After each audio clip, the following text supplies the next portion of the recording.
OGAccountability.com.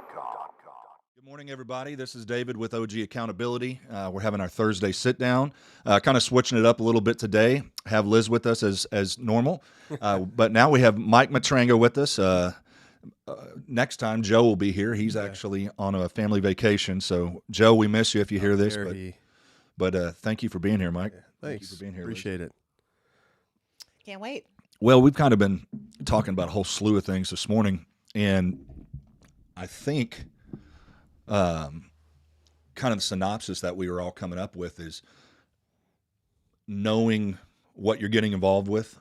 I know a lot of times in my life, it's kind of like not knowing what to do, and you want to redo something in your home, and you decide, well, I'm going to tear down this wall, and you create a monster because you have no clue what you're doing. I think that happens a lot of time in life is not having proper direction, not fully understanding how to get something done.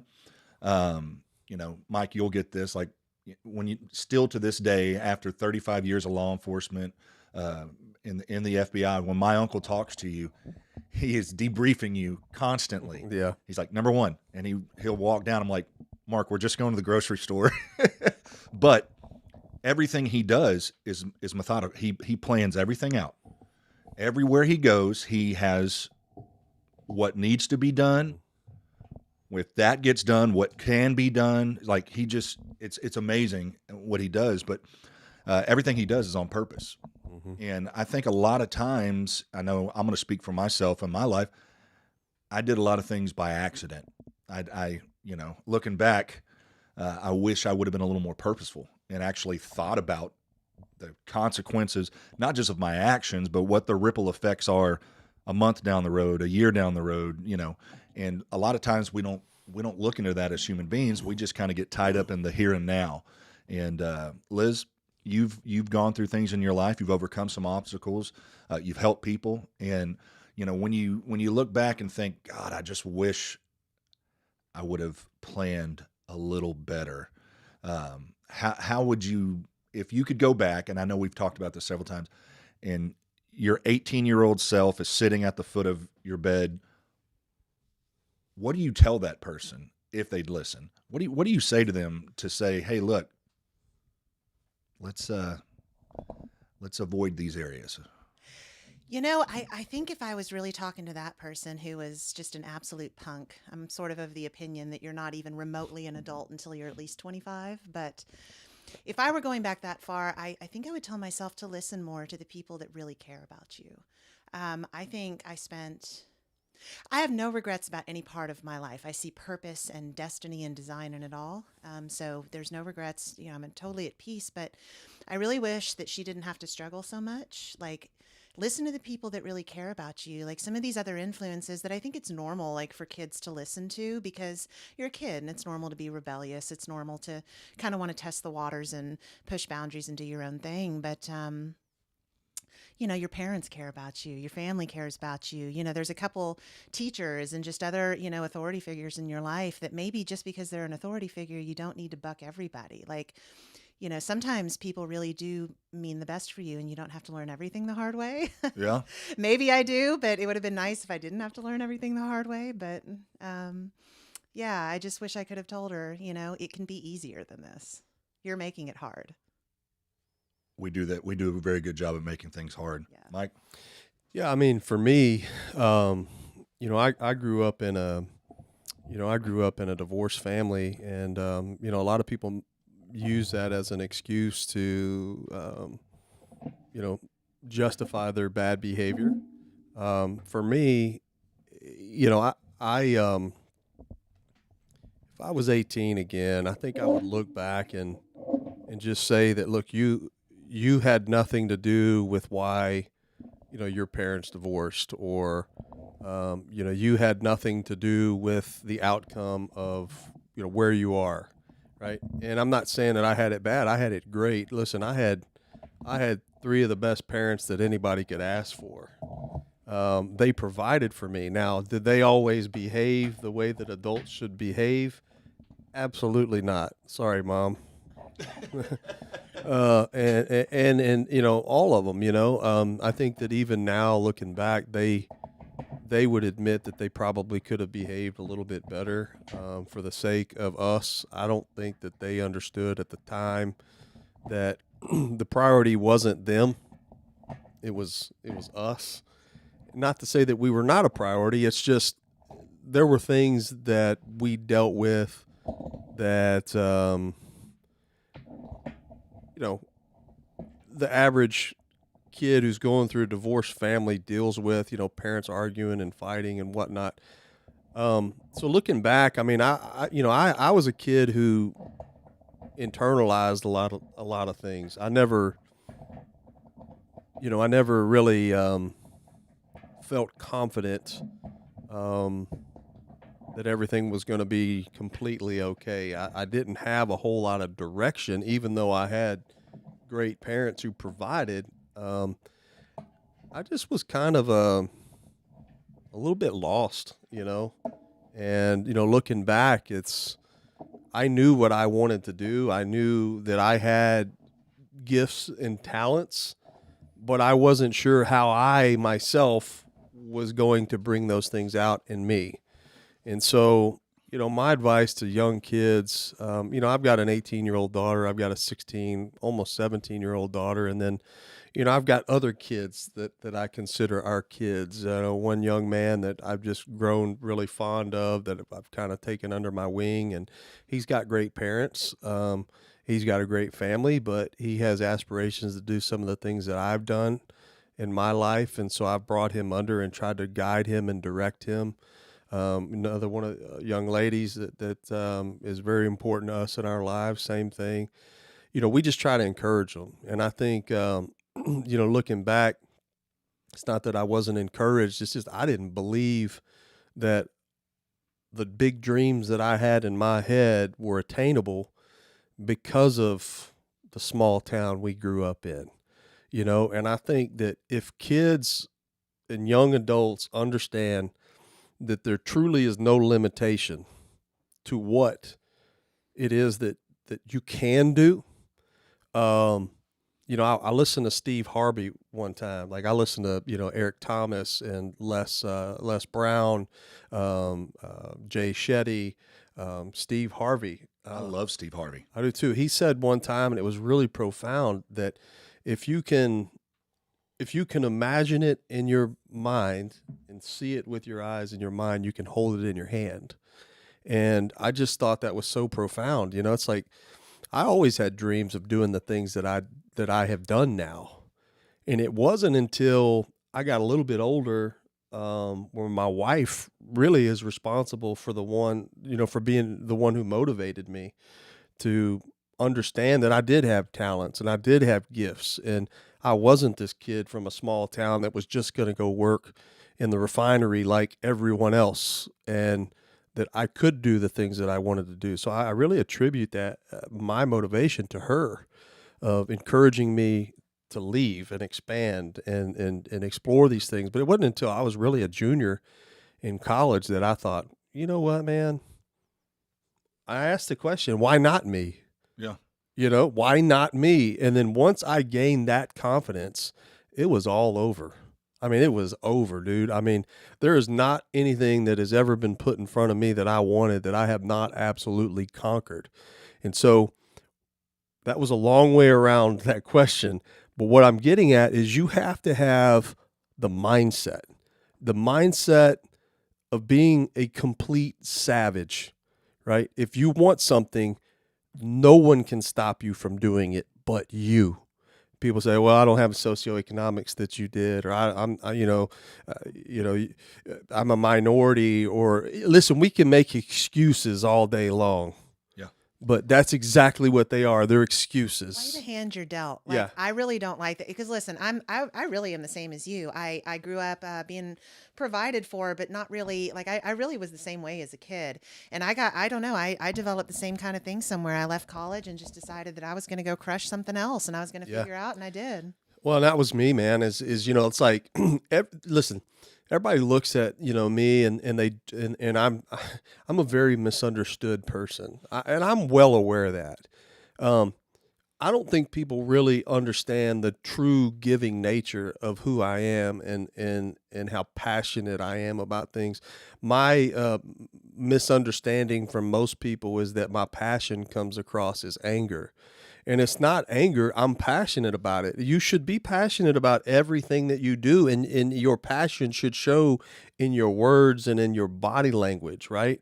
That's not anger. That's your lack of confidence in yourself to understand that that's an issue that you have to deal with. It's not a me problem. That's a you problem. Imagine being a woman and having to deal with that. I've been misunderstood for the same reason Oh. my whole life. I'm like this because I care, you guys. Yeah. Like, why don't you see that? Like, I have this big heart, and I'm only doing this because I care. It's like a protective thing. It It really is. is. For me, it's just if I decide that I'm going to do something, it's over. I mean, and that's the truth. It's over. It's a great way to be. And it took me a while to develop that. And here's the thing is we all have that in us. We have to just dig deep and find it, right? We have to do that. Confidence is key. I've got an 18-year-old and a 16-year-old daughter.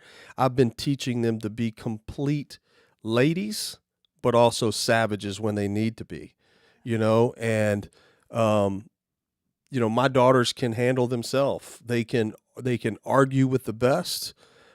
They can also apologize when they know that they're wrong. That's huge. Essential. And that's That important that because very important. there is that very fine line of being, completely confident in yourself, but also refusing to understand that at times you may be wrong and that you need to apologize. And that's a characteristic trait that I think that everyone needs to understand.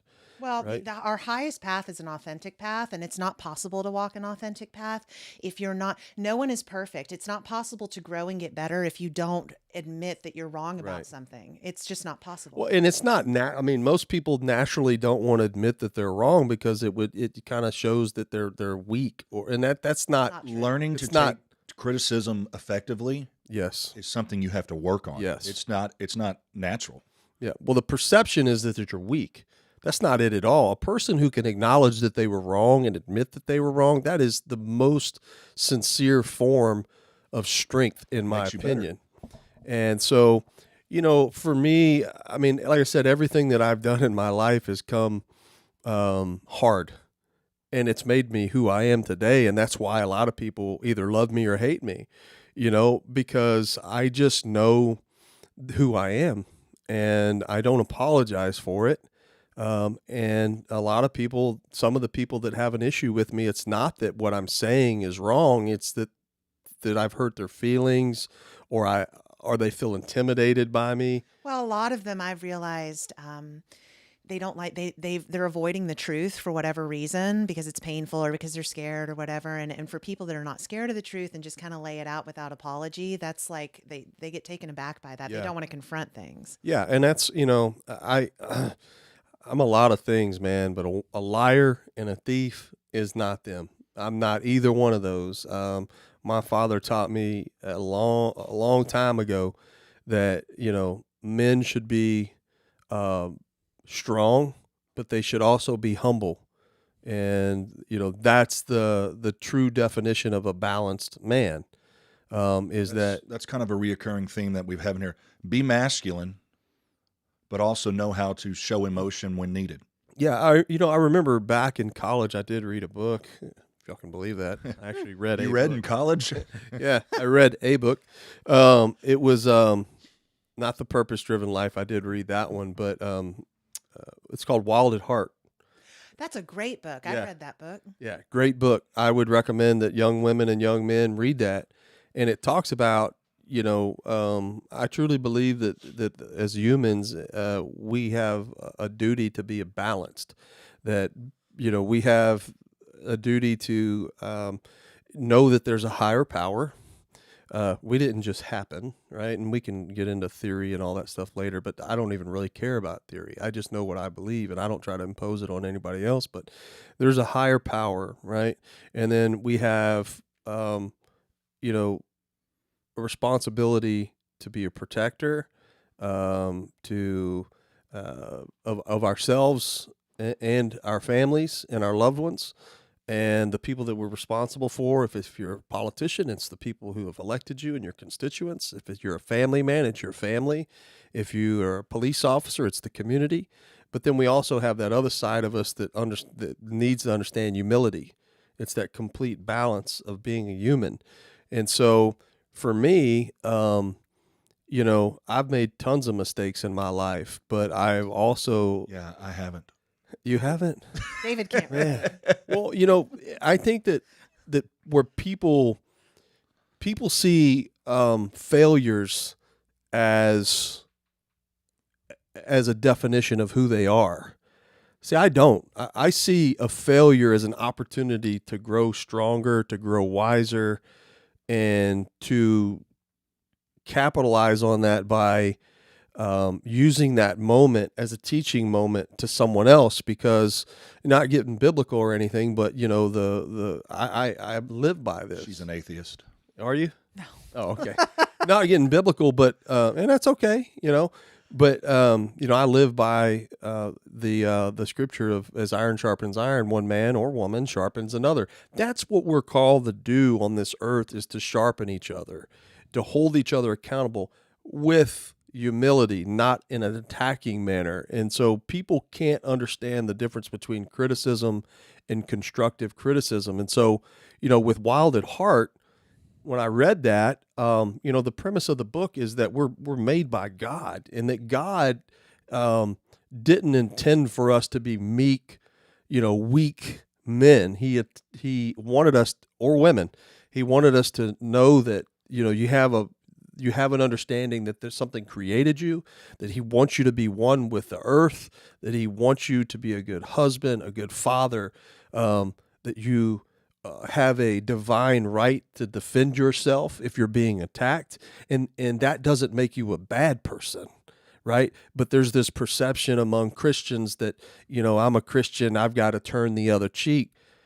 And I agree with that to a point. To a point. To a point. To a point. Jesus flipped over tables and was not nice to a lot Well, of people, when and he- Moses ran out of Egypt. You don't put up Absolutely. with evil. Well, when Jesus looked at Peter and the soldiers were coming, he said, "Do you have any weapons?" He said, "All we have is a sword." And he looked at Peter and said, "That's enough." Yeah. Yeah. Well, and that's the thing, is there's this perception that, men like me, I know that I have a warrior spirit. It's in my DNA. I can prove that, and I don't apologize for that, but it does intimidate people. Yeah. That's your problem. That's not my problem. I tell people this all the time that have a problem with the way that I am. Like, I'm passionate about keeping kids safe in schools. I promise you want me keeping your kids safe in schools. You don't want, the guy with no experience that doesn't have a warrior heart that wants to just give out hugs to everybody. Well, like, I want a keeping your guy like kids Joe going into combat. He's like, I'm the guy that's break glass in case of emergency. Well, I Yeah. want them to do that Yeah. with a guy like Joe. People need to understand that there's men like us, like me and Joe. You may not agree with us, but trust me, if you're in a fight, you want us with you. I promise you that. And I don't apologize for that at all. And, society has gotten to a point where we're seeing this movement of demasculinity, God, and everywhere. I'm sorry. It's I everywhere. don't give a damn. I'll never do that. I'm never going to do that. You should never submit to that. That's something that guys like you should never submit to. And that, like, I'm glad David's doing this podcast because, to set an example for anybody that might not have an example, that is being done intentionally. There's a lot. There's To a whole subvert society. generation. There's a whole Oh, man. generation that does not have an example. And the saddest part is men can do better Mm-hmm. when it comes to being fathers. Yeah. And I'm not talking about men that are taking care. I'm talking about these guys that, are all still in their college days, notch on the belt, one night stand, get a woman pregnant, and they're on to the Yeah. next. And, they don't look and see that there's going to be a life that's raised. And I've met great people out there. So if somebody comes from a single family home, we're not hitting on that, but I have been around young men. I've 17 years as a youth pastor. I could tell you which kid had a father in the home and Yeah. which kid didn't. And it was the way they carried themselves, their confidence on how they do things. Mm-hmm. You're talking about books. I have a book. inside the house, either one of you is welcome to read it. It's called Burn the White Flag. And it is an excellent book, how in society we have just gotten so accustomed to on to the next. We wave the white flag and we just go on to the next thing. Yeah. We need to burn that flag. And once you get purposeful, like you were saying, Mike, when I get my mind set on it, burn that white flag. Yeah. And you're going to have some sleepless nights. You're going to go through times of anxiety. And guess what? Those are the moments that you need to take those feelings in. Yeah. Instead of suppressing them, with alcohol, with drugs, or things like that, you need those feelings to help you grow. Well, God never promised us that it was going to be easy.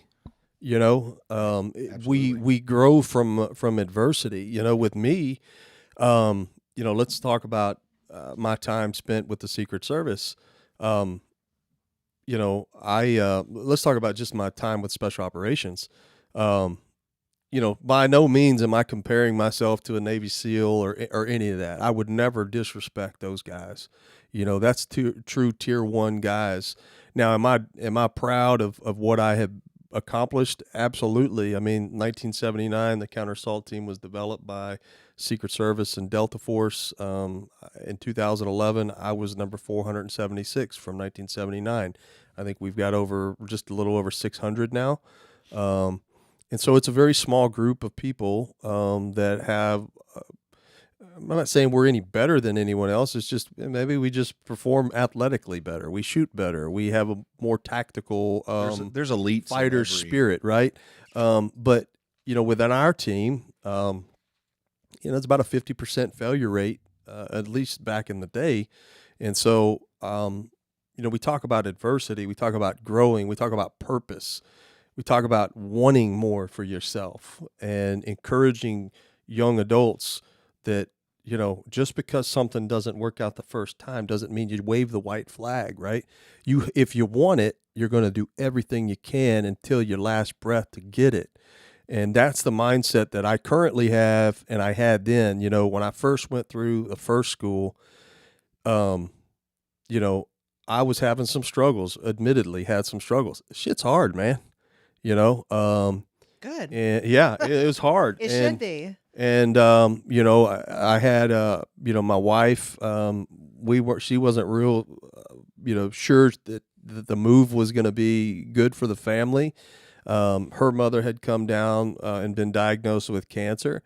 And some people say, well, I use that as an excuse to leave. And I wouldn't say I use it as an excuse. It amplified the reason why I wanted to leave. And so some people say, well, you quit the first time. Well, yeah, you know what? If that's what you want to call it, I quit. But you know what? The second I walked out that door, I regretted it, and I was pissed off at myself. And I knew that I could do better because I knew that I had it in me, right? And so I was gracious enough to know that I had been respectful and that I did perform to my highest level enough to where the guys in the division invited me back, and I'm forever grateful to those men. One of the individuals was Stu Allison, who's now the deputy special agent in charge of the president. Tom Gula, one of the best instructors that I've ever worked with in my life. We had some good guys who understood, that it's not just about pass fail. It's about, I think they saw the qualities in me of being a man. And so I was invited back. Well, I knew what I was coming back to, so I worked my ass off. I've always had the ability, physically to never really struggle much. And it was more mental. And I think that people, that's the key, right? That's the advice I would give people is that the mind, what the mind believes the body achieves, you have to truly believe that. And so I came back the second time and, admittedly, I messed up, in live fire shooting. I shot a target that was a no-shoot target. There's no mistakes. I made a mistake and I got sent home again and I was devastated. And again, I was always respectful to the instructors. I always did what I was told. And by the grace of God, they invited me back a third time. And man, I'm thinking to myself, dude, you're on a suicide mission. What the hell's wrong with you? And I'm forever grateful that I came back the third time because I finished because, you know, for more than just my own accomplishments, I felt like I was able to not mentor, but to guide some of the other guys that were new, to help them through the process of understanding that it's a mental game, right? And so got them through that. But my point is what if I'd have quit? What if I'd have just stopped? You know, what if I'd have just said, You'd have lived with what if.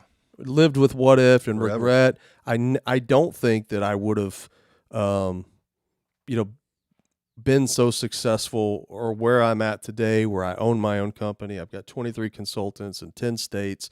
You know, we have a national following somewhat for being known as progressive and, you know, moving forward the needle of success in the security space within K-12 by doing things unconventional the way that they should be done.